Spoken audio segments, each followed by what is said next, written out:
Hello, ah, namamaga po ang aking mata. Tapos hindi pa po ako nakapag-makeup. Kasi po, na-tsempuhan na naman ako ng pulis. Tapos, wala pa po akong makeup. Nasa opisina, late po ako. Tapos, ayun, dito po kasi sa UAE, ang pangit ko. Dito po kasi sa UAE, bawal lang taking of pictures. Tapos, ayun, kakatake ko ng picture. Dahil sa sobrang, alam mo yun, yung parang, nasanay kasi tayo mga Pilipino na, konting ano lang natin, konting violation, nagtitake tayo ng picture, tapos binobroadcast. Ang nangyari, ginawa ko yan sa UAE, nasanay ako. Ayun, eto, wala akong makeup, napunta ng office, late, may warning letter. Yun ang totoong martial law. I got caught by the police kasi nag-overtake ako sa patrol niya. Ang hina-hina nung takbo nila. Nagka-fine ako ng 1,000 something dirhams. Okay. It took him 30 minutes para magbigay sa akin ng fine. So, kailangan kong isend ngayon sa boss ko kung bakit ako na-late. Ang ginawa ko, nag-take picture ako ng car na napulis ako. Sinend ko ngayon sa boss ko. Nakita ng pulis. Nilapitan ako ulit. Sabi niya, why are you taking picture? Sabi ko, I need to tell my boss that I'm late. And I don't want to say a lot of words. I just need to send picture that I got caught by the police and the police is behind my car. Sabi mo ganun. Fine eh. Sabi niya, yala, go to the police station. Napulis ako, muntika na akong makulong. My God, muntika na akong makulong. Alam mo ba? Alam mo yung feeling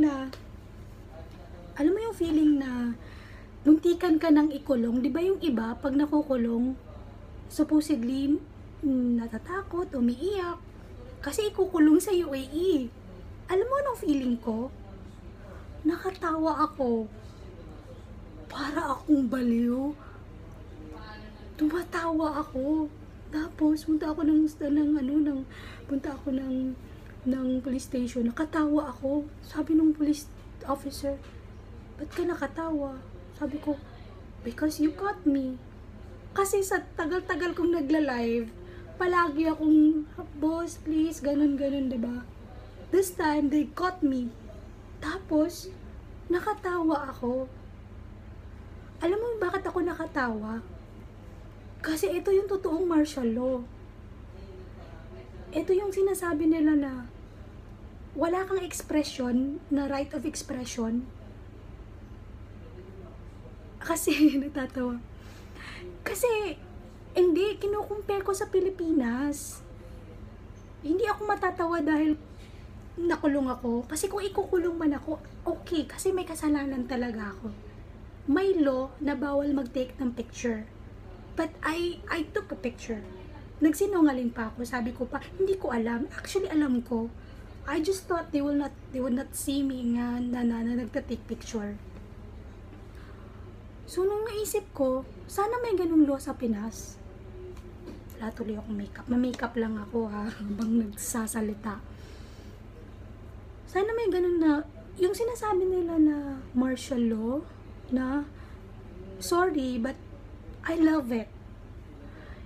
It will give you the sense of discipline. Yung parang, pagpunta ko dun, sabi ko, boss, since this is the first time that you caught me taking picture, which is, I really didn't know, can I just sign a waiver that I will not do it again? Pinasign nila ako. Sabi na okay. next time if we catch you, then we will send you to the jail. Okay, boss. So, nag-sign ako. Arabic pa yung letter. Hindi ko nababasa. Yun ang maganda. Parang gusto kong, sana ganun sa Pinas. Kasi sa sobrang freedom natin ngayon, sa sobrang yung democracy, yung feel na natin na nakaka-express na tayo ng kung ano-ano, tayo na mismo nag-aabuso eh. Tingnan mo, binubuli natin kahit sino pang officers or sino pang political official, binubuli natin sa media. All the while na pag binubuli natin sila, it's our loss as a nation. Kasi tinitingnan tayo ng buong mundo na, ay, ganyan ang Pinas. 'Di ba? Parang ganyan ang Pinas. Pag may nagkamali na officers, binubuli. I love it. Like, nagkamali ako eh. So, I deserve to be in jail. That's it. It's nothing. Being in jail is nothing. Hindi ka naman kakainin. Hindi ka naman rape. Duh. Kung i-rape, di siya, hindi magkakaroon ng anak Arabo. Bakit? Problema dun. Problema. Tapos, nagsinungaling pa yung pulis. Sabi ng pulis na, sinend niya yung picture sa group. Sabi niya, sabi ko, hindi ko naman sinend sa group. Pinakita ko dun sa, sa officer. Sabi ko, oh, tingnan mo, hindi ko sinend sa group. Sisend ko lang sa boss ko kasi late ako. Tapos yun, sabi ng officer, buti na lang maganda ako, no? Char. Marie Grace, nanonood. Nasa likod lang. Buti na lang maganda ako kasi sabi niya, Kalas, let her go. She doesn't know. And then sabi ko pa, sir, picture ako ng picture. Siyempre, nagaganda ako sa sarili ko. Picture ako ng picture. So, hindi ko naman alam na bawal yun. Na pipicturean ko yung, sabi niya, no, it's not allowed. O, diba? Just be cool. Like, the thing I learned from talking to a lot of people, especially bloggers, ako natataranta ako. Sabi po ng friend ko, si Mark, sabi niya bigla, chillax, we're here. O, diba? Yun ang totoong buhay. Makulong ka man kahit saan, maka-fine ka man kahit saan, chillax. Huwag mag-rally agad. Huwag mag agad, huwag end of the world te, dysmenorrhea ete, minupusal, kasi agad, kasi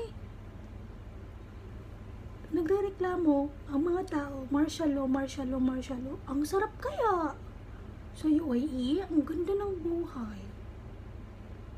Ang ganda ng buhay sa UAE kasi bawal kang gumawa nito, hindi kukunin yung ID mo, bawal kang mag-take picture.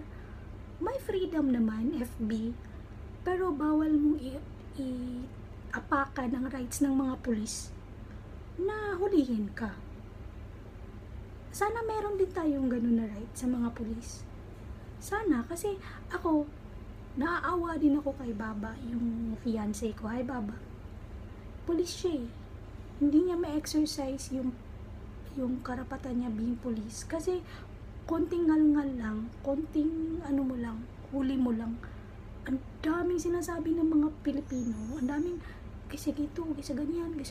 Alam mo yun, sana meron ding human rights, yung police rights, yung special rights naman. Kasi, hindi naman lahat ng police inaabuso nila hindi lahat ng police inaabuso nila yung power nila. And mind you, ang mga police po sa Mindanao, hindi po sila abusado. Wala ko kayong maririnig na inaabuso ng mga police. Ang mga police sa Mindanao, kapwa police lang din ang mga inaabuso nila. Pangat ko tuloy, hindi ako matapos-tapos sa makeup ko. Yung boss ko nasa table, magmi-meeting pa kami. Maghintay ka, nahuli ako ng police, wala akong makeup. Ba? Ay, yung viewer ko, nasa likod lang.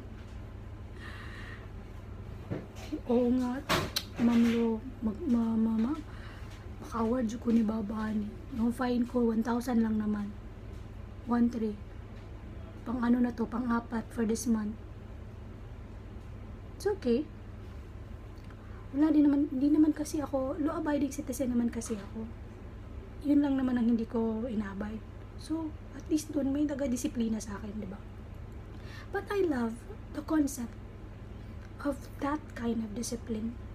Hindi siya, alam mo yun, yung, bakit ba ang Pinoy, pag nasa ibang bansa, masunurin?